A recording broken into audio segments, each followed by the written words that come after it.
Good afternoon, esteemed judges and distinguished finalists. We are Team Northeastern and thrilled to be presenting to you today.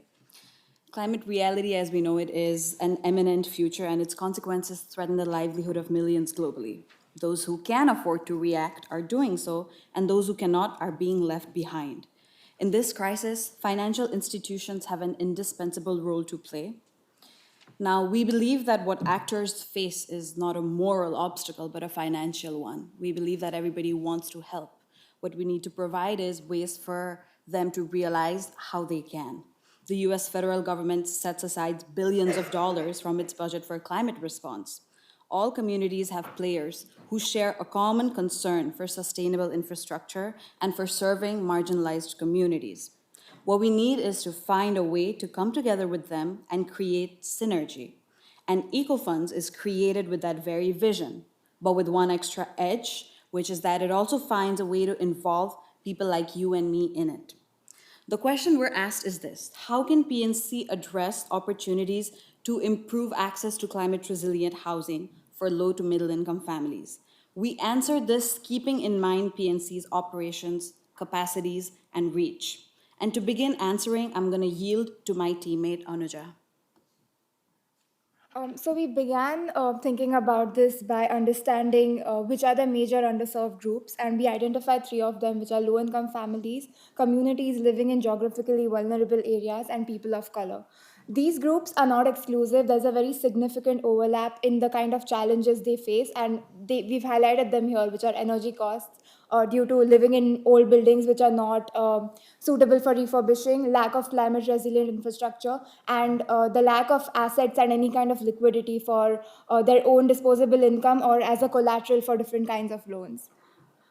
Based on that, we developed a customer persona. So Afia is a woman, a low-income woman living in Texas. And Texas is a place that has faced one of the highest rates of climate disasters in the US. It is also a location in which PNC is very prevalent, so we decided to choose this as the right market for that.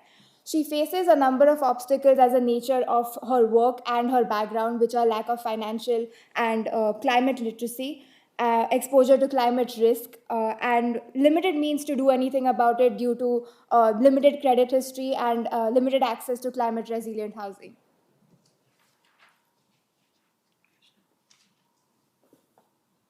Now, what is exactly the green future and what are we trying to introduce here? Okay, so as we know, the EcoFunds is a final product of our thoughts and what we know, but there are four main pillars that support our final solution, and they are awareness initiatives, public-private partnerships, green financing ecosystem, and energy retrofit subsidies. All these actions go hand in hand and complement our efforts and the efforts that PNC is already engaging in. So our plan is really simple. PNC is doing a lot of work in the second half of the supply chain. But here we want to introduce one more stakeholder in the supply chain, which is a bit backwards, the individuals engaging in home upgrades. Now, how can they help us? So if they are willing to invest or maybe upgrade their home systems to green solutions, they can tie up with our green partners and they can get discounts through that. And if suppose they are investing around 10,000 to upgrade that system, a percentage of amount will be calculated from that cost and contributed towards our fund by our CSR partners, which will be the corporates who are willing to do the CSR activities. And this fund will be used to give loans and to develop plans as well. While our target group are the homeowners, our ultimate beneficiaries from this fund are the lower income families that the fund will seek to invest towards in the form of loans and other development projects.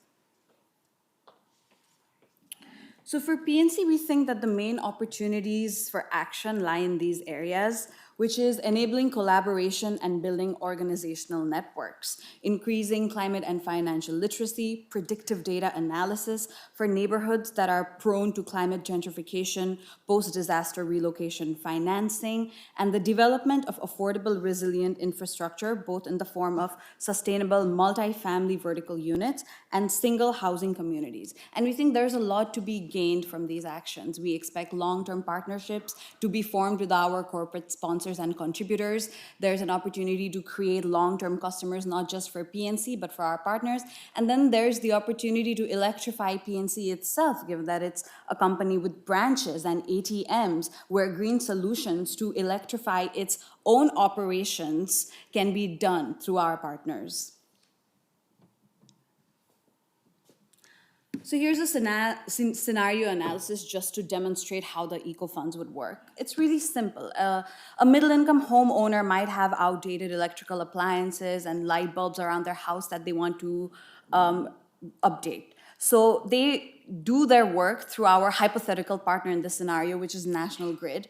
Their total upgrade is 10,000, and the company estimates that over the life they will save 10% in their costs. Now we match their effort. Her energy equivalence is invested into the eco fund by our corporate partners, and now the fund that is accumulated will serve people like Afia, who are our ultimate beneficiaries. So basically, what we're doing is considering a phenomenon that is already happening, a big market for home renovation and upgrades, and using the actions of those homeowners to create a fund for lower income beneficiaries. So with this fund, we are trying to make a change, but also at the same time, we are trying to not stress the PNC's existing operations. So we have taken into consideration the 93% banked population of Texas.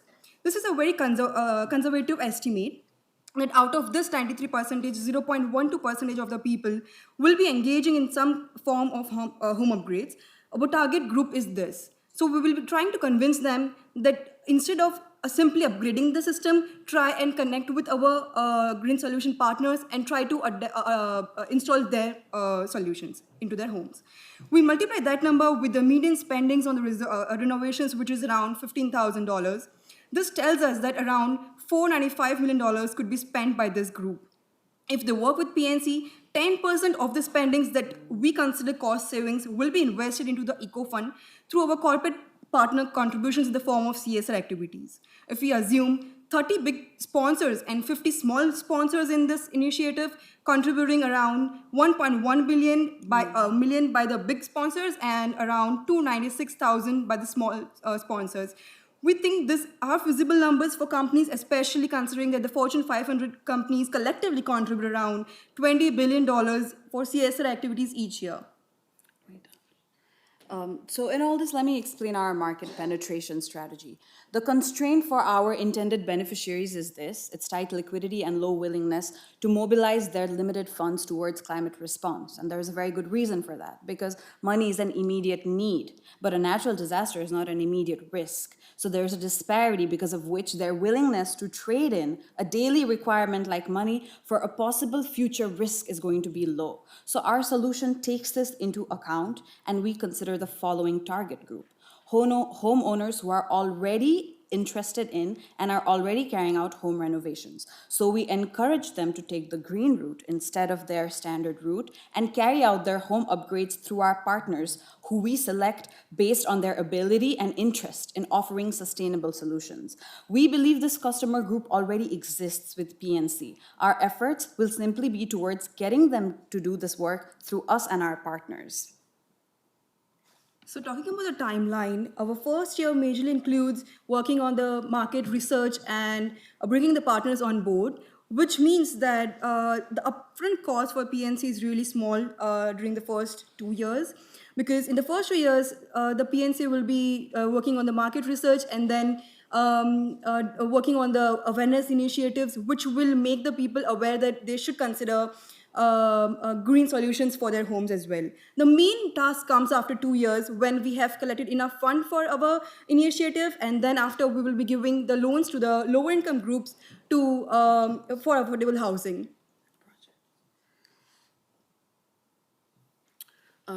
So before we get into challenges, I'd just like to put it out there that when a company contributes to eco-funds, they are putting money in their confidence that aware Americans who can afford to will choose green options if we make it easier for them to do so. For our target group, it's something as simple as selecting Uber Green instead of Uber for taking rides. There are no new apps to download. There are no new extra costs involved for customers. just the promise that PNC and partners will match your effort in your conscious effort in improving the environment and climate resiliency. Spend as you have been spending, but when you spend with us, you make a difference. Okay, we believe the climate resilience is financial resilience. So here's some challenges of PNC. We need to reform and build PNC Bank app capacity and functions. And because of this project is scalable and unique, it is really hard to project the cash flows without the internal banking data. And we also need to improve the market attractions and develop public-private partnerships and collaborate with the state and the local government. And we still have two overall challenges is to developing the privacy in urban areas, which tend to be more expensive, and climate risk lead to increased investment risk.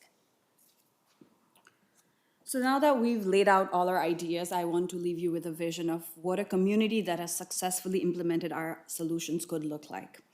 On one hand, we could have majority of homeowners who are now exclusively interested in going green for their home systems. Any upgrades that they make, they want to go green. Their spending and loyalty towards our partners will motivate energy companies to expand their operations and develop their services through better federal funding utilizations and other partnerships. PNC Green Bonds will be able to invest in their own partners more. PNC's infrastructure fund, for example, will be able to work towards housing development and housing preservation for our targeted beneficiaries. So this is a solution, this is an idea that we believe in, and we believe this is a trend-setting comprehensive solution just for PNC within its reach. Thank you. Yeah, that's it. Yeah.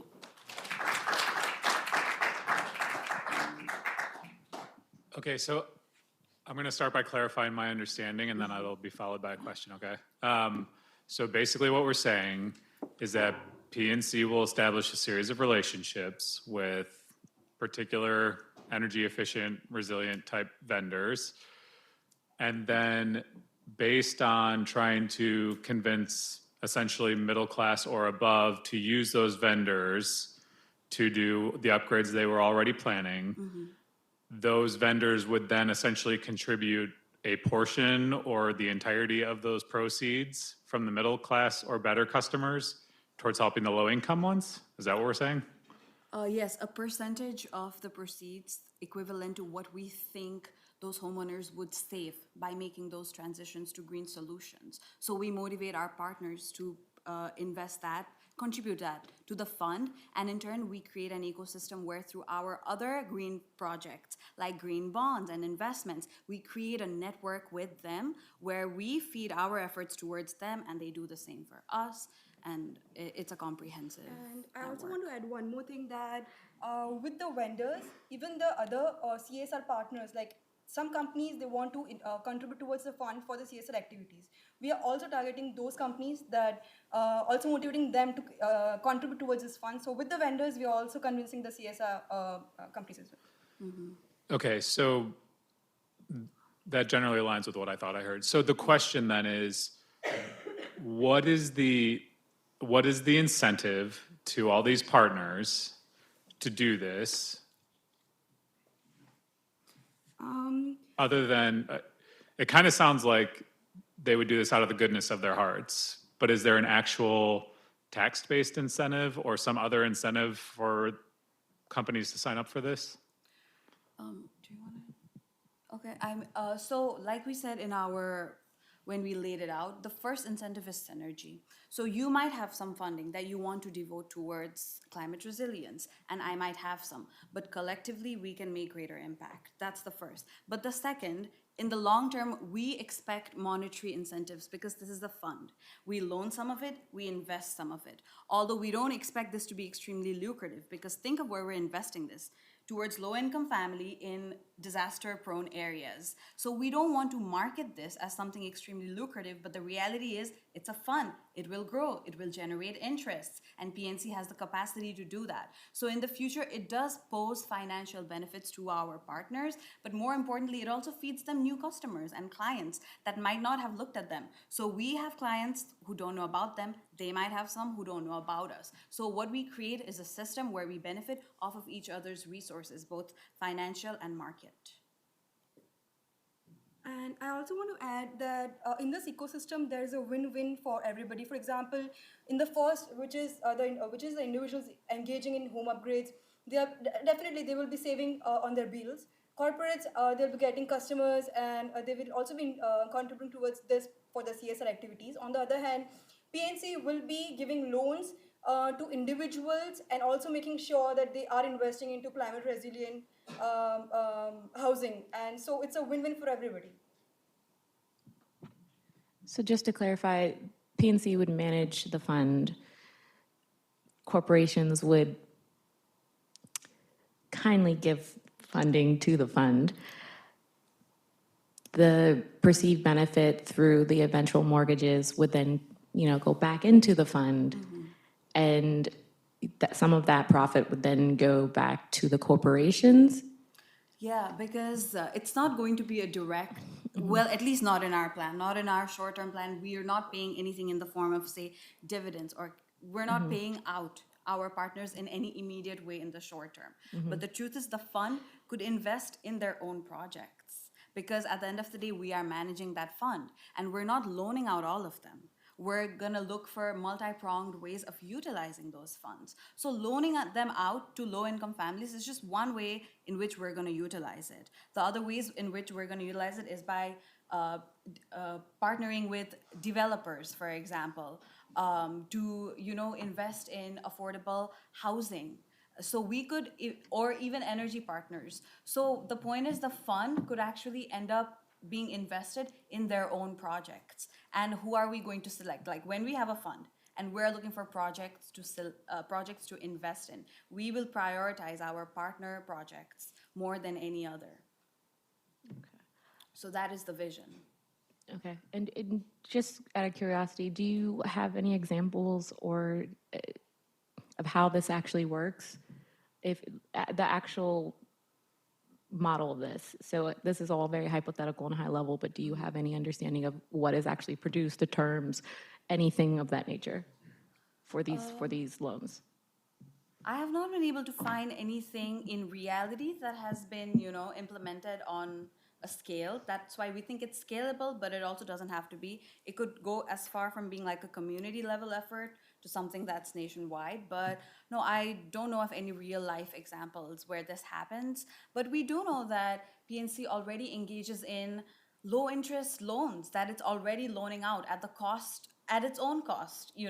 So obviously its portfolio is divided, and not all of its investments are going to be high yield investments. Some of there are going to be set aside with the knowledge that we're not going to get as much as a return on this as we might from other more lucrative projects, but we're going to do this anyway because that's just where we're supposed to be heading, and it's just one of our guiding principles. And then just one last question for me. So the narrative implies a bit of a chicken and the egg situation, meaning the fund needs to be funded by these middle class or better, or corporations essentially pre-funding the fund. And then that money can then be allocated to, I can't remember your customer's name, your lower income. Would there be a presumption that essentially PNC would have to effectively pre-fund the fund with an initial investment, so that you're not simply waiting for initial investments and things to happen before you could then start helping the lower class customers? In our time, just to be clear, PNC is already engaging in a lot of community development projects to help lower income customers through their loans and mortgage offerings. But we do not expect upfront costs for PNC other than, of course, marketing, outreach, and partnership development. We expect those to be the largest costs for it. But in terms of capital investment into the fund, that is not something we expect upfront in our timeline for PNC from the beginning. No.